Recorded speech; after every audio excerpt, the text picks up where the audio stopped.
અંકલેશ્વર ઔદ્યોગિક મંડળ environment society અને ડીપીએમસી દ્વારા સલામતી નેતૃત્વ પ્રતિબદ્ધતા દ્વારા ટકાઉપણું અને પ્રદર્શન પર HSE સેમિનાર 2026નું શુક્રવારે આયોજન કરાયું હતું, જેના ઉદ્ઘાટન સમારોહમાં મામલતદાર કરણસિંહ રાજપૂત, ઉદ્યોગ મંડળના પ્રમુખ Vimalkant Jethwa, district director DB Gamit, Prabodh Patel, GPCBના રિજનલ અધિકારી ડોક્ટર SN અગ્રાવત, ડીપીએમસીના વિજય આસર, NK નાવડિયા સહિતના ઉપસ્થિત રહ્યા હતા.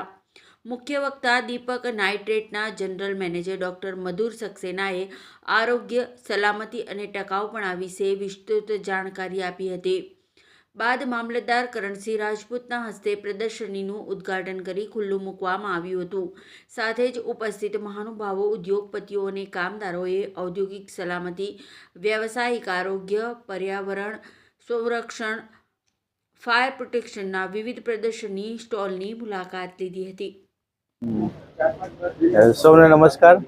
આજરોજ અંકલેશ્વર ઇન્ડસ્ટ્રીઝ એસોસિએશન દ્વારા અને એન્વાયરમેન્ટ સોસાયટી અને ડીપીએમસી દ્વારા HSE 2026 નો કાર્યક્રમ રાખેલ છે. તેમાં સેફ્ટી અંગે કંપનીમાં શું શું જરૂરિયાત હોય અને શું કરવાનું થાય છે એની બધી સ્ટોલ રાખવામાં આવેલ છે.